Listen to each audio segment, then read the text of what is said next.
Oui, moi, c'est le professeur Henri Bunjoko. Je suis directeur du Musée national. Je suis aussi professeur à l'UNIC. Oui, ce que je peux d'abord commencer, c'est par vous dire que les ancêtres avaient ce qu'on appelle l'année linéaire. Chez eux, ce n'est pas comme nous disons au mois de décembre, c'est la fin de l'année. Non. Il y avait des cycles par rapport à ce qu'on appelle des rites agraires. C'était aussi parfois suite à des récoltes. Et il y avait, disons, des périodes où pour eux, ils voyaient les cycles des étoiles. Il y a des étoiles que nous appelons des bourdillons qui montrent, disons, la saison des pluies et la saison sèche. Et ils savaient que quand nous sommes à la saison des pluies, donc disons, pour arriver à la saison sèche, il y a tout un cycle, donc on peut dire que c'est la fin de l'année, quand ils récoltent. Alors maintenant, pour annoncer cela, il y avait des instruments de musique. Des instruments de musique, disons, pour annoncer, par exemple, il y a cette fête-là, on peut utiliser, disons, les tambours à fente ou les gros en bois que nous appelons les tambours à fente, que nous appelons les locolés. On peut utiliser aussi des lolifants, que nous appelons les mpungi. On peut utiliser des cloches pour annoncer cela. Et à ce moment-là, tout le monde se réunissait. Si c'était le problème des rites agraires, donc déjà on l'annonçait et chacun se présentait devant l'autorité qui est le chef, ou le chef des clans, le chef du village. Et maintenant, chacun amenait le fruit de ces récoltes-là. Et on amenait ces fruits de récoltes, on invoquait les ancêtres et les esprits de la nature et on remerciait toute la communauté. C'est-à-dire quand on parle de la communauté pour les Africains, ce n'est pas seulement les hommes qui vivent. Les morts sont dedans, nos forêts, nos rivières, les animaux, on introduit tout ce qui est de la création, notre écosystème fait partie de nous. Et on remercie Dieu. Comment ne peut pas remercier Dieu? Les ancêtres connaissaient très mal Dieu, parce que chez eux, ils marchaient par rapport à ce qu'on appelle la spiritualité. Cette spiritualité, c'est quoi? C'est d'abord la connaissance. La connaissance, la pratique de ce qu'on connaît, et on cherche à voir maintenant les résultats. En plus de cela, on doit marcher par rapport aux vertus, aux lois et aux principes. Et maintenant, on voit par rapport à ce qu'on a travaillé durant toute l'année. Disons, on commence par rapport à la semence. Et dès qu'on arrive à la récolte, comment on peut arriver à remercier, à fêter. Ça concerne tout le monde. Comme ça concerne tout le monde, c'est la jouissance. Et comme c'est la jouissance, tout le monde est aussi impliqué dans cet exorcisme-là de la nature, dans cet exorcisme-là du bien-être. Alors, les hommes commencent par parler, ils exposent leurs problèmes. Les femmes parlent, les enfants et les chefs maintenant arrivent à conclure. Et à ce moment-là, on peut soit immoler certaines choses, soit on ne peut même pas l'immoler, mais on peut chacun, et on échange ces biens-là. Chacun doit jouer ensemble. Et il n'y avait pas, comme nous le faisons aujourd'hui, que nous savons que bon, la fin de l'année, c'est le 31 décembre et le mois de janvier. Non, ça veut dire que chez eux, il y avait ce qu'on appelle les cycles linéaires. On sait que de telle période à telle période, en voyant les mouvements de ces étoiles, on sait que la saison de pluie, et il y a maintenant la saison sèche. Ça fait tout un cycle, donc c'est toute une année. Et à ce moment-là, ils pouvaient les faire par rapport à certains rites. Vous voyez, par exemple, il y a, disons, la communication qui est verbale, comme nous le savons. Il y a la communication qui est audiovisuelle, et il y a la communication visuelle, et il y a aussi cette communication qui fait intervenir, disons, des instruments. Alors, souvent, les instruments, par exemple, quand on veut faire des assemblées, on peut utiliser les sifflets. Et les sifflets, et quelqu'un passe en sifflant, il y a un rassemblement. Donc, on utilise ces sifflets-là. Alors maintenant, à ce moment-là, disons que la communication est à petite portée. Donc ça ne va pas tellement loin. Il y avait ce qu'on appelle à moyen portée. On utilise des instruments qui sont des cloches, des trompettes. Et à longue portée, là, on pouvait utiliser l'olifant, on peut utiliser aussi les tambours à fente, que nous appelons les locolés. Et en plus de cela, il y a aussi la communication gestuelle. Et c'était très important qu'on connaisse des gestes. Parce que par des gestes, on peut communiquer aussi, surtout en cas de secret. Et prenons par exemple le cas des palabres. Les juges peuvent se communiquer. Ou quand il y a quelque chose, on peut se communiquer et puis vous voyez tout le monde disparaître. Et disons, ils avaient tous ces systèmes-là qui étaient réglementés.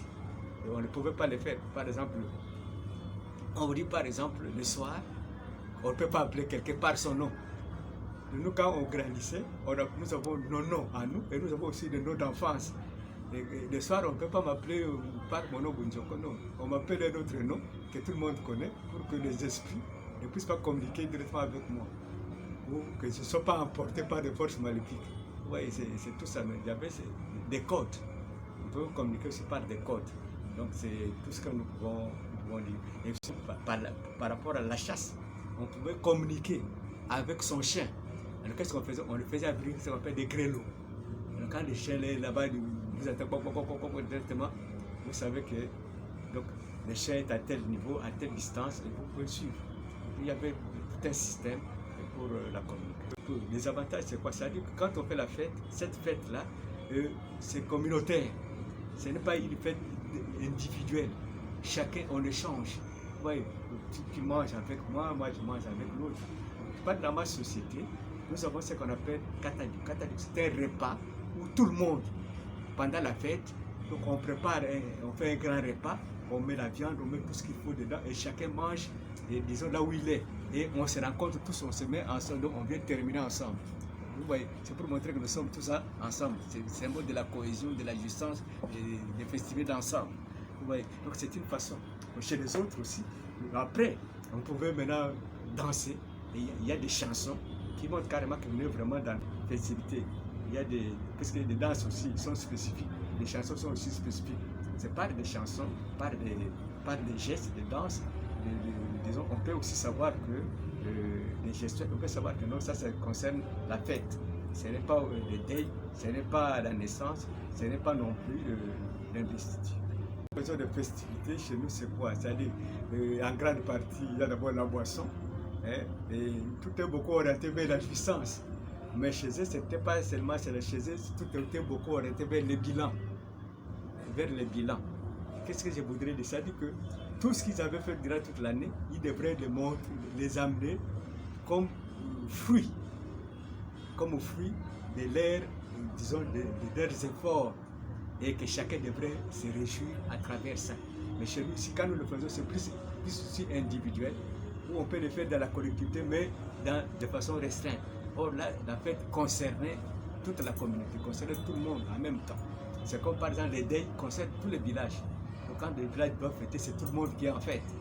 Donc ce n'est pas les individus. Et puisqu'on voit la collectivité. Et on le fait également tout en intégrant tout ce qui est la communauté. C'est-à-dire, comme j'ai dit, la communauté n'est pas seulement les vivants, mais il y a les morts, il y a les ancêtres, il y a nos forêts, tout. Donc on intègre tout dans cela. Donc c'est une sorte de reconnaissance pour savoir qu'on a vécu ensemble, on a marché ensemble. Et là, on fait la rétrospection et on fait aussi la projection. Et ce que je peux dire, nous sommes à la fin de l'année. Cette fin de l'année doit être aussi culturelle.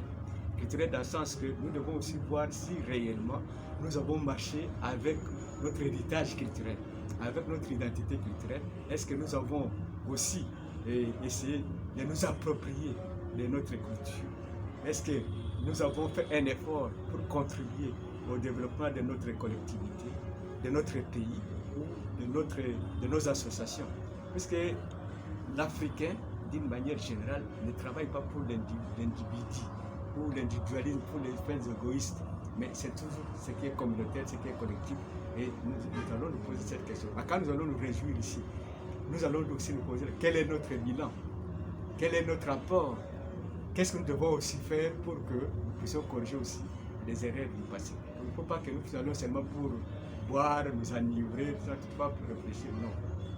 On doit réfléchir parce que nous avons les droits de contribuer au développement durable de notre pays.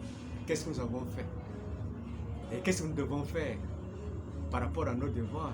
Et en rentrant dans notre spiritualité, est-ce que nous avons marché par rapport aux vertus, par rapport aux lois, par rapport aux principes qui régissent, disons, l'humanité? Le message que je lance à travers Congo 27 télévision est que, d'abord, je souhaite une meilleure année 2024 à tous les Congolais et à tous les Africains. Et surtout, je leur demande de beaucoup penser au développement de notre pays et de penser qu'à chacun apporte une pierre pour l'édification de notre pays dans le meilleur nous devons aussi penser à ceux qui souffrent, qui sont dans des hôpitaux, ceux qui sont dans des prisons, tout ça. Et pour que nous tous, nous puissions penser vers l'unité, vers la cohésion nationale.